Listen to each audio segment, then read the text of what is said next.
안녕하세요. 독서연구소 고영수 작가입니다. 여러분 반갑습니다. 오늘은 여러분의 집중력을 무조건 올려줄 책 초집중 두 번째 시간이고요.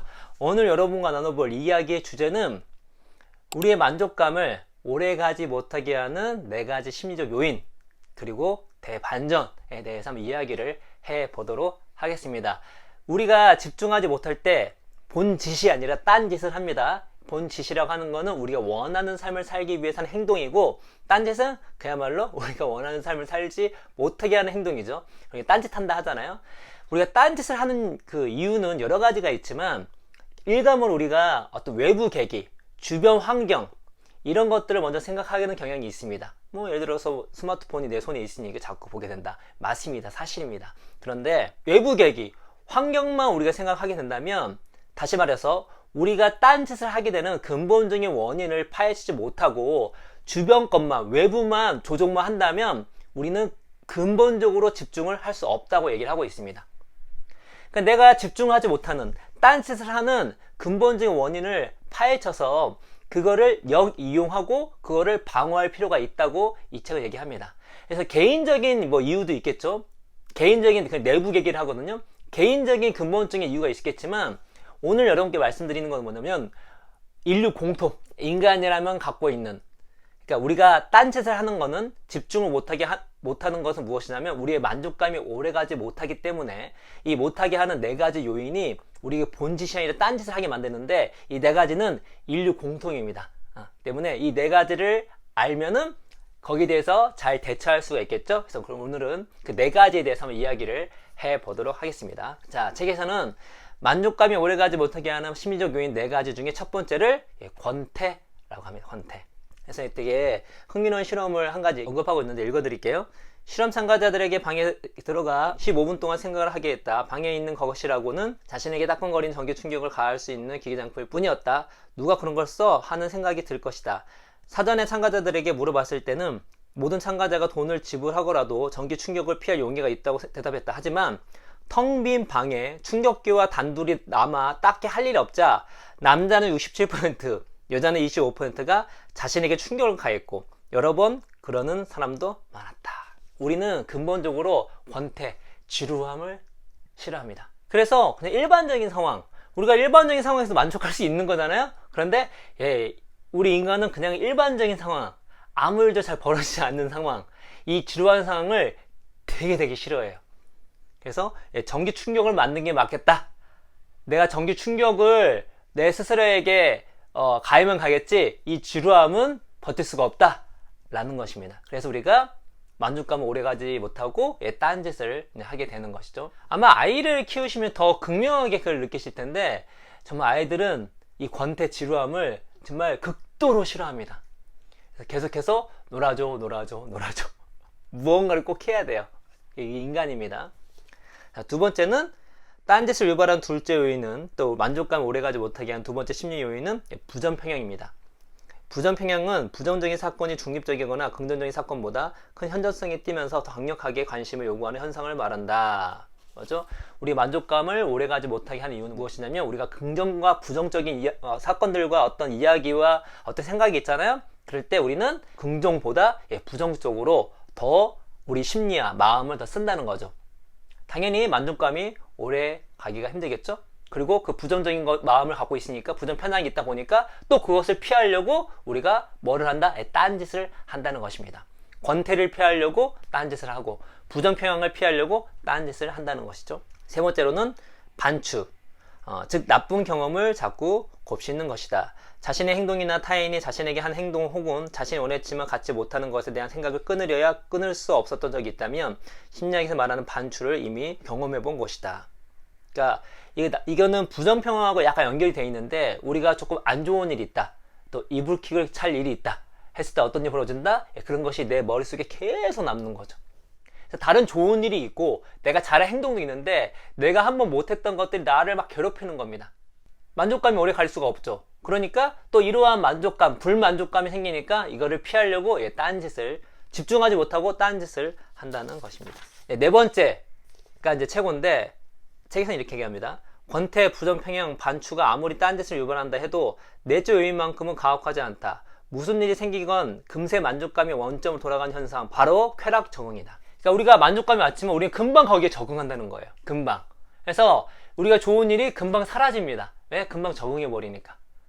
사라지니까 어떻게 해요? 또 다른 만족감을 찾아가거나 그런 만족감이 없는 상태, 불만족이 있는 상태에 있다 보니까 이걸 피하려고 딴짓을 하게 된다 라고 이 책에서는 얘기를 하고 있는 것입니다. 그래서 이 네 가지 우리가 좀 인지는 하고 있어야, 다시 말해서 우리가 메타인지를 높여놔야 거기에 적절하게 반응을 하고 방어를 하고 전략을 세워서 우리가 딴짓이 아니라 본짓을 할 수 있다고 책에서는 얘기를 하고 있습니다. 그런데 여러분, 기본적으로 우리 이 네 가지가 우리의 만족감을 사라지게 하는 심리적 요인이기 때문에 되게 안 좋게 느껴지잖아요. 정말 우리 인간에게 안 좋은 것일까요? 전혀 그렇지가 않습니다. 거기서부터 시작하는 거예요. 우리가 이러한 네 가지가 생각보다 우리에게 안 좋은 게 아니다. 오히려 우리에게 좋은 것이다.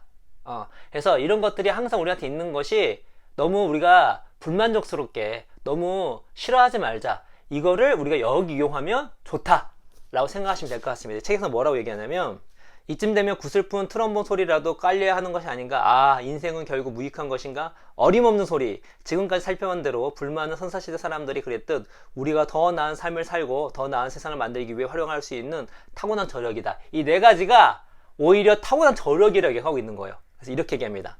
불만과 불편이 뇌의 기본 상태라고 해도 우리는 그 앞에 무릎 꿇지 않고 오히려 동기유발론으로 이용할 수 있다라고 하는 것이죠. 다시 말해, 우리가 이 네 가지는 우리 하나의 그 디폴트로 있기 때문에 만족감이 오래가지 못하고 우리의 디폴트 상태는 뭐다? 불만과 불편인 경우가 훨씬 더 많은 거예요. 근데 여기서 이 뭐야? 이렇게 주저앉지 말고 무릎 꿇지 말고 그거를 우리의 동기로 삼자 이거죠. 동기로 삼을 때 저는 이 네 가지 갖고 있는 긍정적인 면을 바라봤으면 좋겠습니다. 이 네 가지를 제 해석대로 한번 긍정적으로 풀어보면 이렇습니다. 권태, 우리가 지루함이 있기 때문에 뭐가 있을까요? 창의성이 있죠. 새로운 걸 하게 됩니다. 그러니까 지루함이 우리 안에 되게 만족스러워. 그럼 가만히 있겠죠? 근데 지루함을 되게 싫어해. 그냥 뭔가를 하게 됩니다. 그러니까 우리가 권태를 극도로 싫어하는 존재가 아이들이라 했잖아요. 아이들은 놀아줘 합니다. 그럼 어떻게 하죠? 아이들과 놀아줘요. 근데 아이들 또 금방 또 지겨워해요. 그럼 또 새로운 걸 해야 됩니다. 그래서 아이들이랑 놀 때는 그냥 부모들 되게 창의적으로 바뀌어요. 새로운 놀이를 계속 만들어야 되거든요. 이거를 이제 비체계적인 놀이라고 합니다. 비체계적인 놀이를 하면 아이들의 창의성이 올라가죠. 새로운 걸 계속 만들어야 되니까. 그리고 자율성도 올라갑니다. 그래서 우리는 이 권태를 싫어하기 때문에 새로운 걸 도전을 하는 거예요. 가만히 있는 걸 싫어하기 때문에 무언가를 시도를 하는 겁니다. 거기서 새로운 혁신과 새로운 창의성이 발현이 된다고 볼 수가 있겠고, 둘째는 부정평형인데요. 저는 이거가 절대 나쁘다고 생각하지 않습니다. 이거에 매몰되면 안 되겠지만 우리 생명에게 살아가는 동안 가장 극적인 사건은 무엇일까요? 바로 죽음입니다. 다시 말해서 인간에게 가장 극적인 사건은 부의 블랙스완이에요. 안 좋은 방향으로 블랙스완입니다. 그래서 이 생명이라 하는 거는 뭐 쇼펜하우어식의 생의 의지, 삶의 의지라고 하였듯이 우리는 끊임없이 살고자 해요. 살고자 발버둥을 칩니다. 그게 먼저 죽음을 피하려고 한다는 거죠. 그러면 죽음을 피하기 위해서 여러 가지 생각을 해야 되겠죠? 어떻게 해요?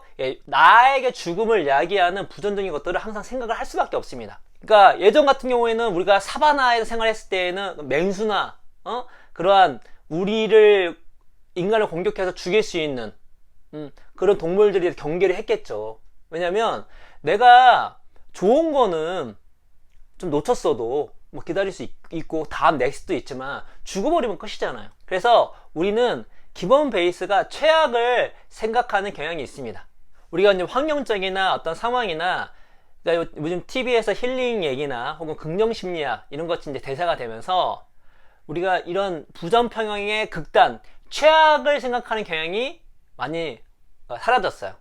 실제로 제가 비즈니스를 하면서도 최악을 생각하는 사람이 별로 없습니다. 그런데 여러분, 비즈니스 의사결정을 내릴 때 가장 먼저 해야 되는 건 무엇이냐면 최악의 시나리오를 항상 그려보는 거예요.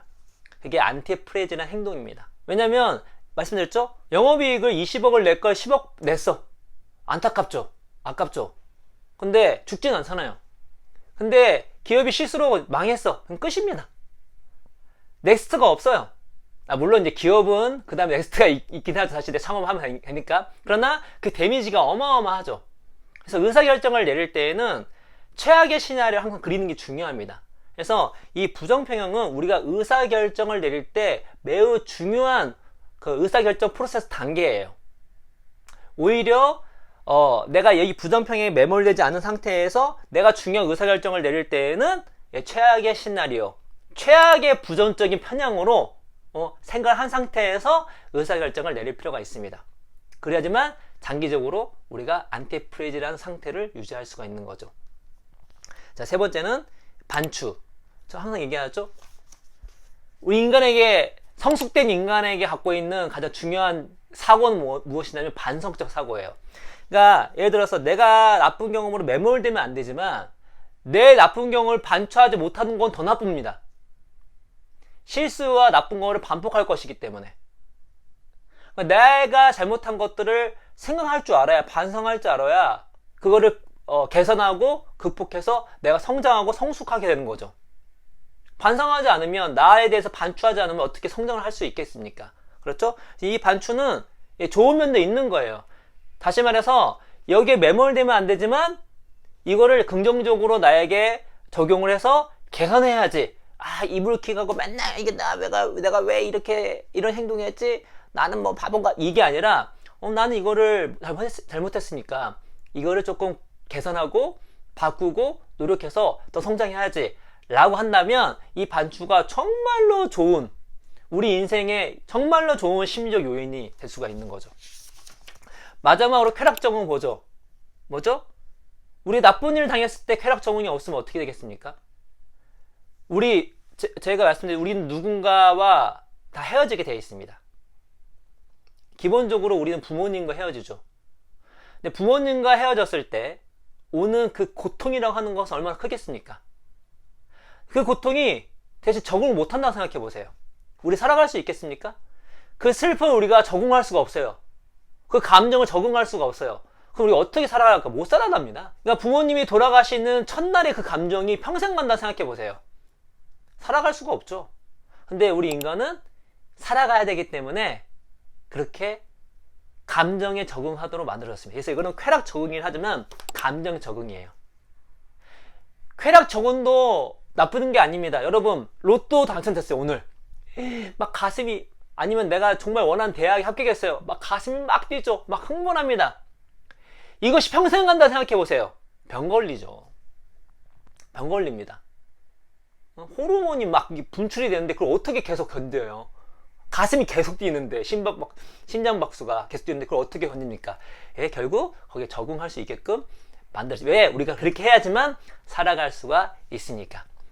다시 말해서 우리가 원하는 삶을 살지 못하게 하는 딴짓을 하게 만드는 그 원인 중에 우리가 삶이 불만족스러운 건데, 불만족스러운 이유는 무엇이냐면 만족감이 금방 사라지기 때문입니다. 네 가지 때문에.